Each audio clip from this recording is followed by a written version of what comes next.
The sleek outline of the Terran flagship loomed ahead on the view screen. Our sensors failed to detect any damage or deviation from normal function, even at close range, but our hails to the Terran ships, requesting status updates, had gone unanswered for hours now. The radio silence from their fleet was out of character, and I had begun to fear the worst. A shuttle was sent to re-establish contact with the humans and to render aid if necessary. I opted to accompany the team despite the possible risk to my safety.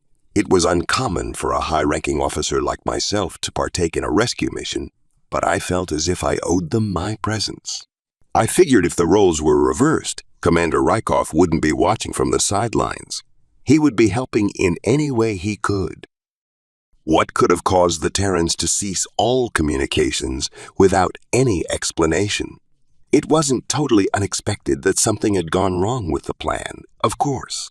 The logistics of evacuating thousands of civilians in minutes were impractical, if not impossible. I recalled my brief deployment to the Jatari lunar colony when an inbound asteroid forced a mandatory evacuation. Despite government warnings, many people were reluctant to abandon their homes. Those that did leave in the initial rush funneled into a single spaceport, leading to congestion and delays. It had taken days to clear out all of the inhabitants, and we swept for stragglers down to the last moment.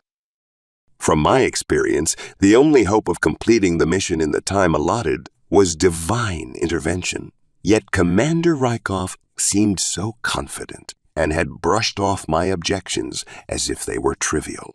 How could I press him further when the humans had delivered time and again on their impossible promises? Had I listened to my instincts, perhaps the current predicament could have been avoided. Now, we were sailing into possible danger without the faintest idea what we might be facing. The pilot, a young female named Dowry, cleared her throat. "Sir, our sensors picked up 2 readings consistent with plasma rounds, closing quickly." My antennae twitched with surprise. Who was even shooting at us? The only ships in our vicinity were the Terrans, but they had never shown an inclination to attack. There had to be another explanation. "Engage evasive maneuvers," I barked. No time.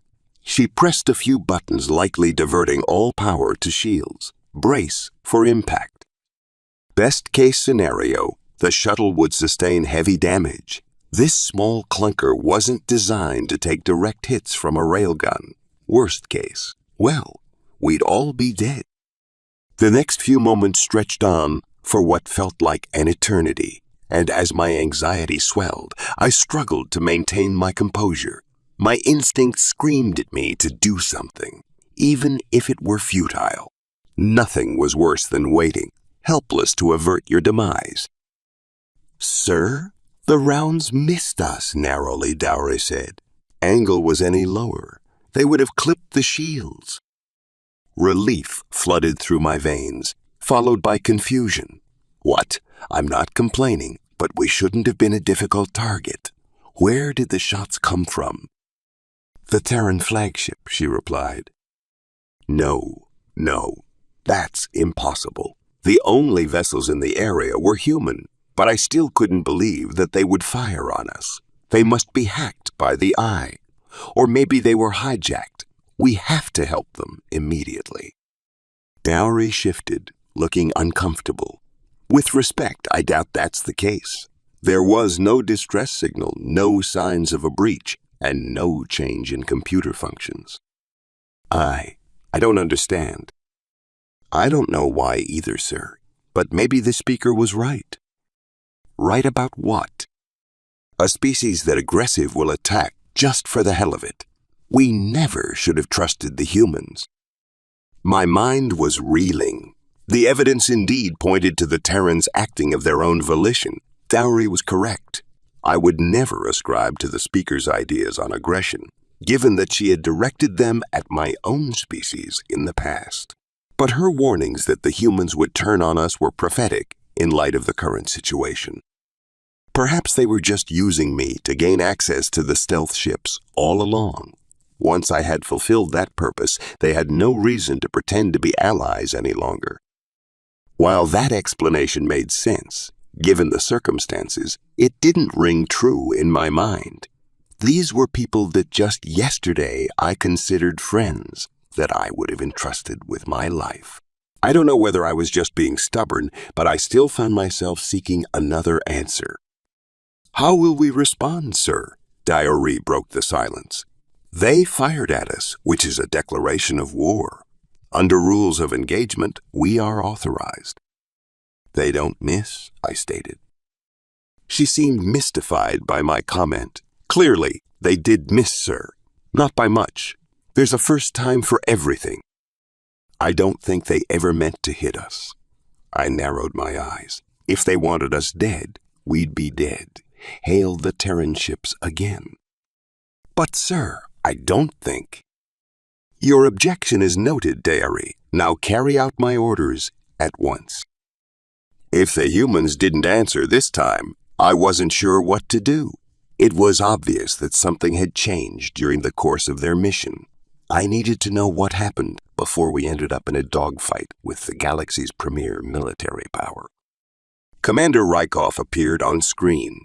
His arms were crossed and his eyes were narrowed to slits.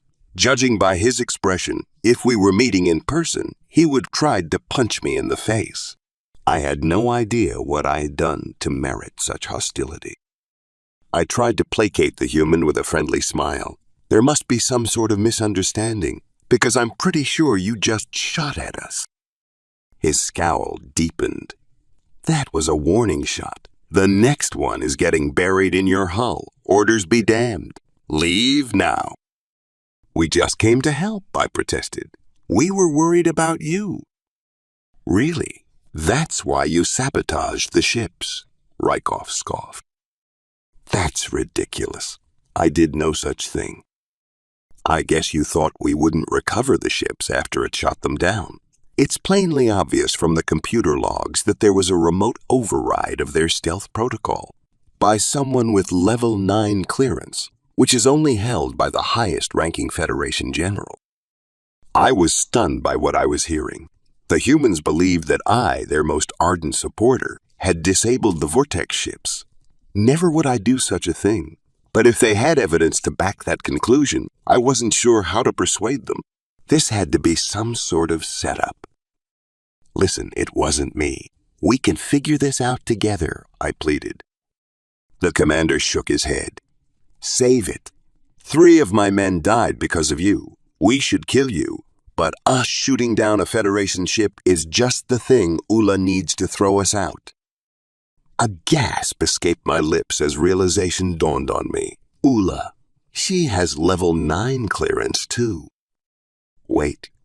She does. That's right. The speaker is also your commander-in-chief, he muttered. She has a lot more motive than you. I couldn't understand why you did it.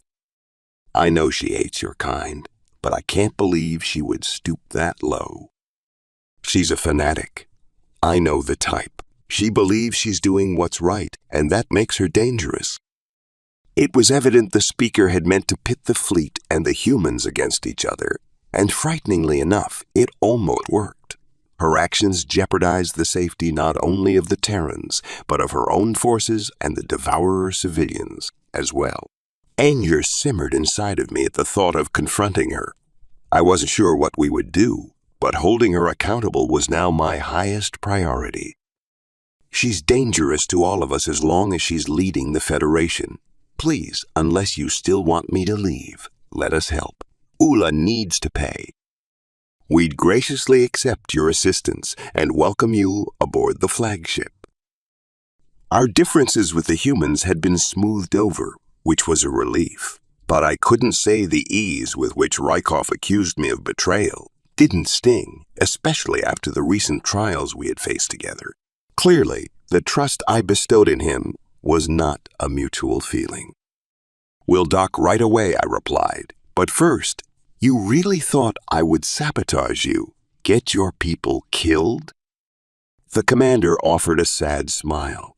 "If I've learned one thing in my time as a commander, it's that you never really know anyone. But for what it's worth, I am sorry, General. I never should have accused you."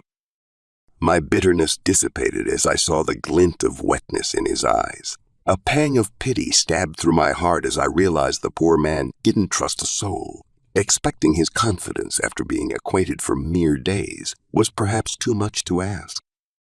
Apology accepted. It was easy enough to whip a crowd into a frenzy, as long as you knew what they wanted to hear.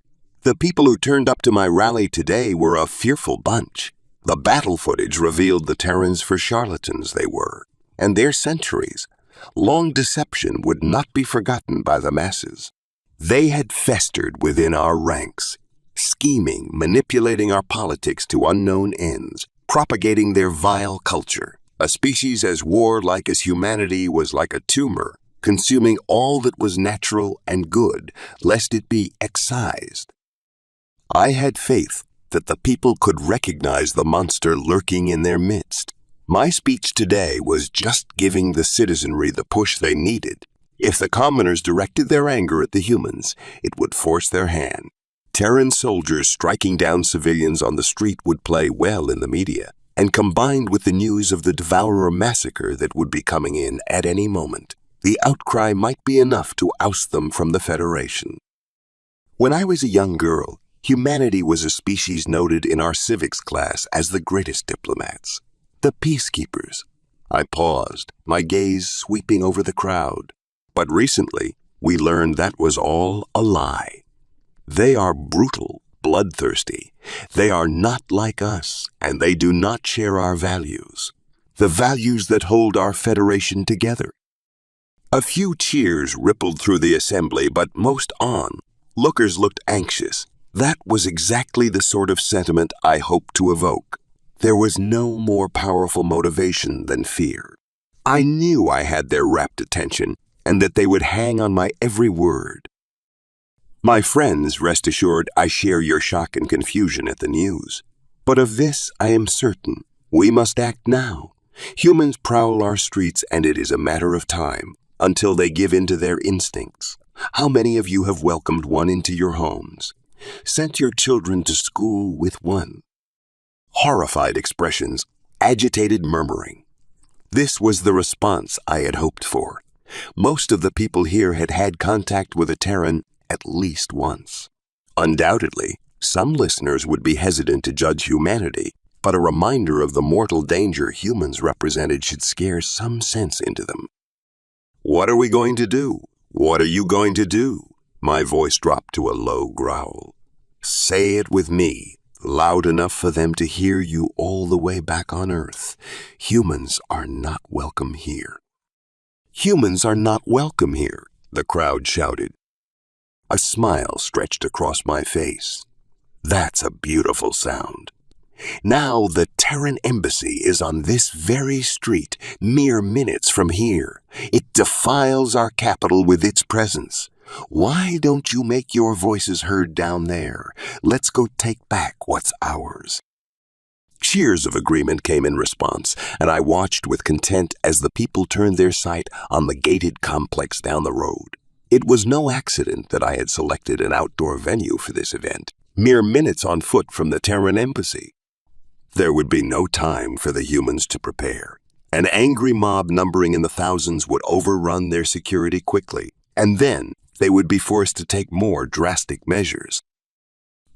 I fished my holopad out of my pocket as the crowd marched off. The next item on my agenda was to make contact with General Keelan and learn what had become of the Terran's rescue mission. Thanks to my meddling, they would have no choice but to resort to violence. The general often sympathized with the humans, likely out of gratitude for them, saving his life. If anything could change his mind, it would be the slaughter of an entire planet. He would no longer see humanity as saviors, but as the monsters they truly were. My call to the fleet was either not received or not answered. A small seed of doubt was planted in my mind, as I considered the possibility that the Terrans had struck them down in retribution. There was no way they could know what I had done once the ships were lost, of course. But what if they had blamed the fleet anyways, or just not wanted any witnesses to their massacre? The thought chilled me to the bone. I had to hope that the general was simply occupied with other matters and would return my call soon enough. Whatever happened to the human ships, I could care less, but the loss of our servicemen would be tragic. Perhaps my actions had been a bit careless. It was too late to turn back now, though. Some people were bound to get hurt dealing with such an aggressive species, but their sacrifice was necessary for the greater good. Today's events were the perfect example of that principle. I doubted the chaos unfolding at the embassy would be bloodless. One of my staffers had tipped off Federation News Central, telling them to keep a camera crew posted at the Terran embassy. The media might have missed the start of the demonstration otherwise. I switched to their live stream on my holopad and was pleased to see coverage of the protest already rolling. 2 human sentries were pacing inside the gates, shouting for everyone to stand back. The crowd jeered at them in response, lobbing rocks and other projectiles over the barriers. A young Xanic reporter gestured at the scene behind him. As you can see, the situation at the Terran embassy is escalating. Speaker Ula gave a short speech this afternoon, laden with anti-human rhetoric. Her supporters felt inspired to take action, and at the speaker's encouragement, traveled out to the complex here. It appears a confrontation is imminent. A few protesters began scaling the walls, and the Terran guards pointed guns at them in response. Undeterred, the climbers dropped down on the other side. I chuckled to myself. The moment the humans opened fire on unarmed civilians, everyone would see them as I did. This incident would be broadcast live across the galaxy, and it would be played on repeat for days, just as the nanite bomb had been. More civilians descended onto the premises. The guards took a few steps back, weapons still raised. Their fingers hovered by the trigger, ready to fire the moment a protester advanced. The crowd closed ranks, then charged together. Rather than the sound of gunfire, all I heard was a human voice shout to fall back. Inexplicably, the guards holstered their weapons and retreated into the building. "Why aren't they shooting?" I screamed. "This isn't right. Humans are supposed to be murderers." My staffers, who were huddled nearby, were caught off guard by my outburst. They were staring at me like I had lost my mind. A young male named Rady looked particularly concerned. "You want them to shoot. Are you okay?" I glared at him. "Mind your own damn business. I'm perfectly fine." The protesters had broken into the embassy itself while I wasn't paying attention and were no longer visible to the camera. The anchor said something about a hostage situation, but it didn't register in my mind. How could this have happened? An aggressive, militarized species giving up without a fight. This was an absolute disaster. With their diplomats taken captive, the humans would be framed as the victims of the story. I could hear it now, a Terran on the news telling the viewers that they weren't the violent ones. It would distract from the atrocity of their weapons, and instead, the controversy would focus on me inciting the riot. This was the kind of scandal that could cripple the average politician's career, but I was no lesser representative. Surely a speaker as popular as myself could weather the storm. Rather than apologizing for my actions, I would double down. With the very soul of the Federation at stake, giving up on my quest to unmask humanity was not an option. Hopefully, my efforts to sabotage their rescue mission had fared better. One incident was all I needed to prove my case, and I knew the humans were bound to slip up eventually. It was in their nature, after all.